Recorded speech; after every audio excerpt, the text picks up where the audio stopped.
अस्सलामुअलैकुम। मैं हूं आपका इंस्ट्रक्टर वासिफ अली और ये है हमारी पाइथन प्रोग्रामिंग सीरीज़ की क्लास नंबर 3।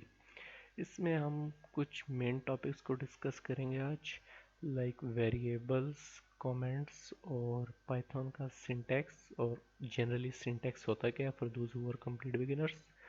लेकिन इससे पहले कि मैं मेन टॉपिक्स की तरफ आऊँ, एक टिप है आपके लिए कि प्रोग्रामिंग कोई ऐसी चीज़ बिल्कुल नहीं है जो आप रश में सीख सकते हैं। सीख लेंगे, ठीक है, आप सीख लेंगे, लेकिन वो कैसे सीखेंगे कि वो आपको कुछ टाइम बाद भूल जाएगी। तो पाइथन और प्रोग्रामिंग जनरली वो चीज़ है जो आप विद टाइम और विद प्रैक्टिस और विद पेशेंस सीखते हैं। अगर आप रश में सीखेंगे, आपको कुछ टाइम के लिए कॉन्सेप्ट्स याद रहेंगे, लेकिन उसके बाद आपको भूल जाएंगे। कुछ टाइम गुजरेगा, आप अगर इसकी प्रैक्टिस नहीं करेंगे तो आपको भूल जाएंगे।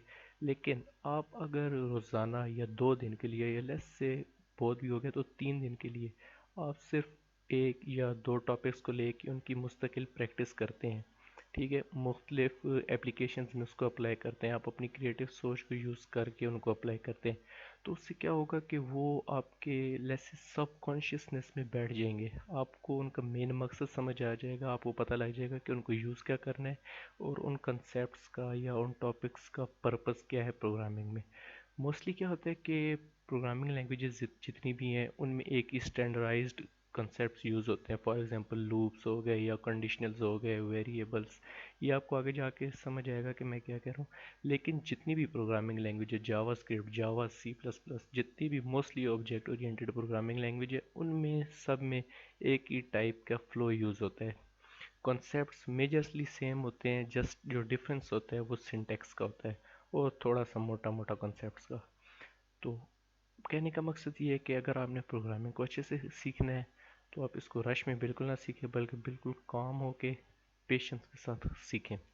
बेटर सीखने का तरीका क्या है कि आप एक कॉफ़ी का या चाय का कप ले लें, पास रख लें, आप एक नोटबुक ले लें, एक पेन ले लें, कॉफ़ी के सिप लें, मतलब कि बिल्कुल आप अपने रिलैक्स और कैजुअल और कंफर्टेबल जोन में बैठ के प्रोग्रामिंग को सीखें, ताकि आपको कंसेप्ट अच्छे से समझ आए, आपके माइंड में बैठें। आप साथ कंसेप्ट के साथ नोट्स लेते रहें, ठीक है, पॉइंट्स बना के आप लिखें, ताकि बाद में अगर आपको कहीं भूल भी जाता है तो आप वो 3 या 4 वर्ड्स के नोट से, रिमाइंडर से आपको याद आ सके कि यहाँ पे क्या करना था।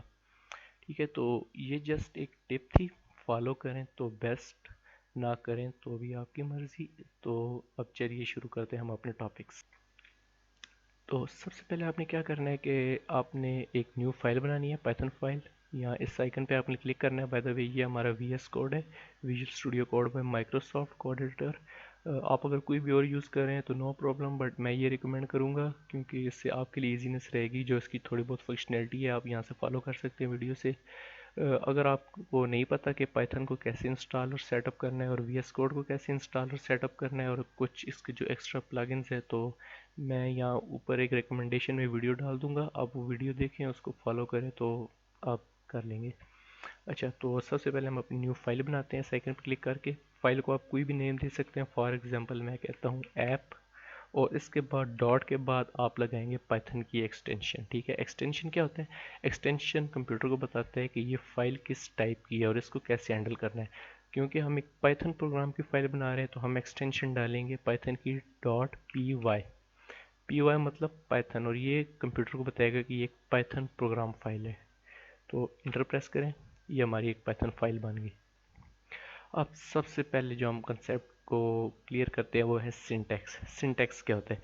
देखिए, फॉर एग्जांपल कोई भी लैंग्वेज है, हम एक सेकंड के लिए प्रोग्रामिंग लैंग्वेजेस को छोड़ देते हैं, कोई भी जनरल लैंग्वेज है, उर्दू, इंग्लिश, पंजाबी, पश्तो, वट, तो उसको बोलने के, उसको लिखने के कुछ स्टैंडर्ड्स होते हैं, कुछ रूल्स एंड रेगुलेशंस होती हैं।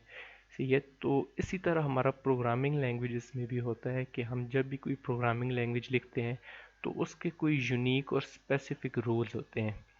अब ऐसा नहीं है कि मैं उर्दू लिखते लिखते बीच में इंग्लिश के अल्फ़ाबेट्स यूज़ कर दूंगा। सही है, जैसे मैं अपना नाम लिख रहा हूँ वासिफ अली और मैं लिख रहा हूँ वाओ अलिफ और स्वाद की जगह मैं एस डाल के आगे देन एफ लिख दूँ, तो ये मतलब कि एक तरह के एरर है, एक अनोमली है। ठीक है, तो इसको दूर करना पड़ेगा। और सेम इसी तरह होता है प्रोग्रामिंग लैंग्वेजेस में भी। आप एक set of rules and regulations को फॉलो करते हैं और उसके बाद आपका प्रोग्राम काम करता है। पाइथन में हमारे कुछ रूल्स एंड रेगुलेशंस है जो हम विद टाइम सीखेंगे। ऑब्वियसली सब एक साथ तो नहीं आने वाले, लेकिन आपको सिंटैक्स का कंसेप्ट समझाना था कि सिंटैक्स होता क्या है। आप नोट कर लें कि syntax is a step by step process of writing a program in a specific programming language. एक और सिंपल डेफिनेशन जो कि आप सिंटैक्स की लिख सकते हैं वो होगी कि syntax is a set of rules and regulations that we follow to write programs in a specific programming language. तो ये भी एक सिंपल सी डेफिनेशन आ जाती है हमारे पास सिंटैक्स की। ठीक है, तो आई होप कि आपको सिंटैक्स का कंसेप्ट जो है वो क्लियर हो गया होगा। इसके बाद हम मूव ऑन करते हैं हमारे नेक्स्ट टॉपिक की तरफ, जो कि है डेटा। अब डाटा क्या होता है? मोस्ट ऑफ यू पीपल में ऑलरेडी नो कि डाटा क्या होता है। बड़ा कॉमन सा वर्ड है, लेकिन चलिए इसको मैं और थोड़ा सिंप्लीफाई करता हूँ कि data is a set of information. It is a collection of information. जैसे कि फॉर एग्जांपल आप अपनी एक सीवी बनाते हैं, ठीक है, जॉब के अप्लाई करने के लिए, तो उसमें आप अपना डाटा डालते हैं, आप अपना name, date of birth, qualification, ETC ETC. ठीक है, तो ये क्या है? ये आपका डाटा, ये आपकी इंफॉर्मेशन है, ये आपको डिफाइन करती है कि आप क्या हो। ठीक है, तो सेम इसी तरह हमारे पास कुछ डाटा होता है in the world of computer programming. अब जो सिंपल डाटा टाइप्स हैं वो मैं यहाँ पे अब मेंशन करता हूँ कि वो कौन कौन सी हैं। सबसे पहले है हमारे पास इंटीजर। ठीक है, सो कीबोर्ड को पता नहीं कुछ हो गया था। अच्छा, सबसे पहले हमारी डाटा टाइप है इंटीजर। इंटीजर्स हमारे पास क्या होते हैं? इंटीजर्स हमारे पास होते हैं नेचुरल या whole numbers, for example 0, 1, 2, 3, 4 and so on. ठीक है, जहाँ तक आप लेके जाना चाहे। तो ये हमारे पास फर्स्ट डाटा टाइप है इंटीजर्स। ठीक है, मैथमेटिकल होल नंबर्स। इसके बाद जो हमारी second most common data type है वो है हमारे पास फ्लोट नंबर्स। ठीक है, फ्लोट्स कह लें या डेसिमल्स कह लें।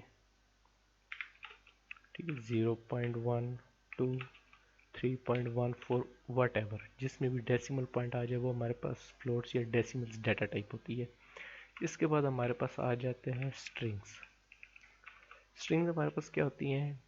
स्ट्रिंग्स हमारे पास होते हैं टेक्सचुअल डाटा। ठीक है, टेक्सचुअल डाटा हमारे पास आते हैं दो क्योटेशन मार्क्स के अंदर। आप सिंगल यूज़ करें या आप डबल यूज़ करें, इट्स अप टू यू। ठीक है, लेकिन ये हमारे पास होता है टेक्सचुअल डाटा। अब इन दो क्योटेशन मार्क्स के अंदर आप जो कुछ भी लिखेंगे वो आपकी स्ट्रिंग होगी। ठीक है, फॉर एग्जांपल मैं लिखता हूँ my name is Wasif Ali, या इसके अलावा मैं लिख सकता हूँ कि this is the third class of our Python series. ठीक है, बाय द वे ये जो मैं हैशटैग यूज़ कर रहा हूँ ये पाइथन में यूज़ होते हैं एज अ कमेंट। और कमेंट क्या होता है कि हमारा पाइथन इंटरप्रेटर जो हमारे प्रोग्राम को एग्जीक्यूट करता है वो इनको इग्नोर कर देता है। ठीक है, अगर एक स्टेटमेंट लिखी हुई, एक वैलिड स्टेटमेंट है ना, फॉर एग्जांपल के प्रिंट और समथिंग, या मैं एक स्ट्रिंग डाटा पास करता हूँ दिस इज़ ए स्टेटमेंट। तो क्या होगा कि जब हम इसको एग्जीक्यूट करेंगे,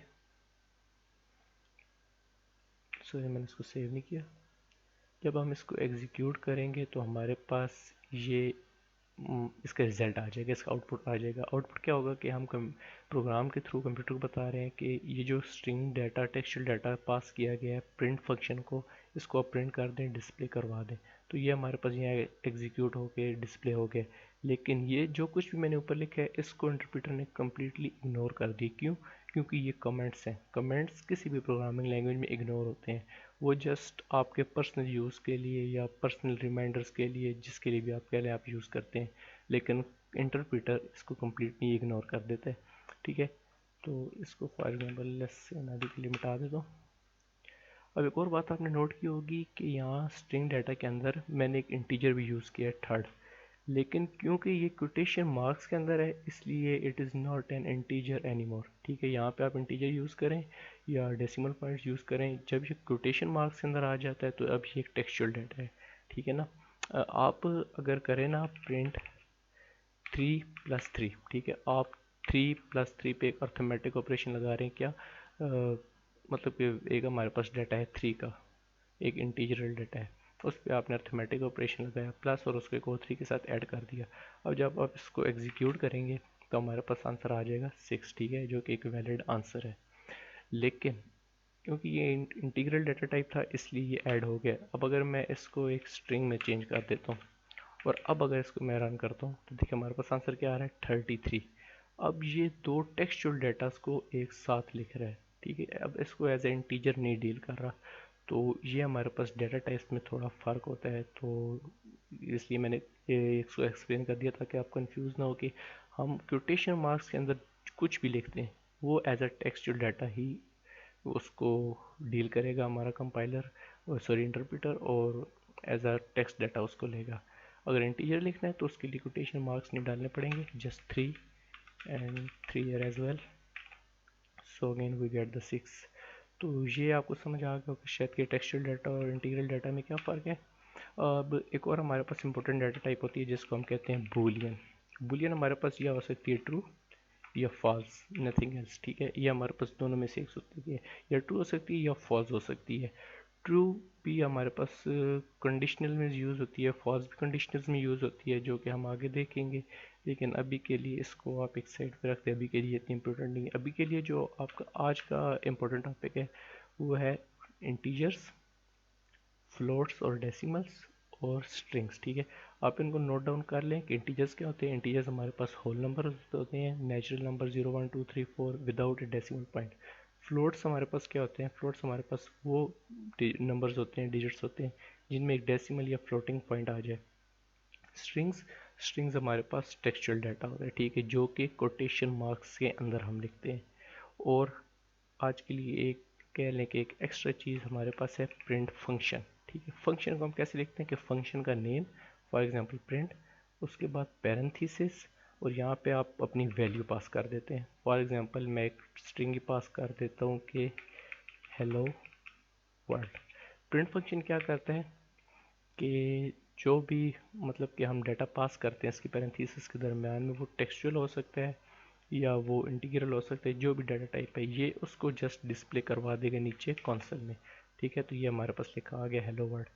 तो आज के लिए आप क्या करें कि आप प्रिंट फंक्शन को यूज़ करके इनमें से डिफरेंट डाटा टाइप्स को प्रिंट करवाएं, ठीक है। पहले आप इंटीजर्स को करवाएं लाइक 4, या इस पे आप अर्थमेटिक ऑपरेटर लगा लें 4 मल्टीप्लाई बाई 2, ठीक है। एस्ट्रिक साइन हम यूज़ करेंगे मल्टीप्लाई के लिए, सेव करके आप रन करें, हमारे पास आ जाएगा 8। आप माइनस कर सकते हैं, इसके अलावा आप 4 डिवाइडेड बाई 2 कर सकते हैं, ठीक है। तो हमारे पास 2.0 आ गया। तो आप डिफरेंट अर्थमेटिक ऑपरेटर्स गए, मतलब आप जस्ट प्रैक्टिस करें, आप स्ट्रिंग डाटा को प्रिंट करें, आप फ्लोटिंग पॉइंट डेसिमल्स को प्रिंट करें, आप इंटीजर्स को प्रिंट करें, और साथ में आप नोट डाउन कर लें कि इनके मतलब कि मेन क्या काम क्या है। ये जस्ट डाटा है जो हम आगे कैलकुलेशन में यूज़ करेंगे। So that was enough for today. आप इसकी ज़्यादा से ज़्यादा प्रैक्टिस करें and I will see you in the next video. Thank you.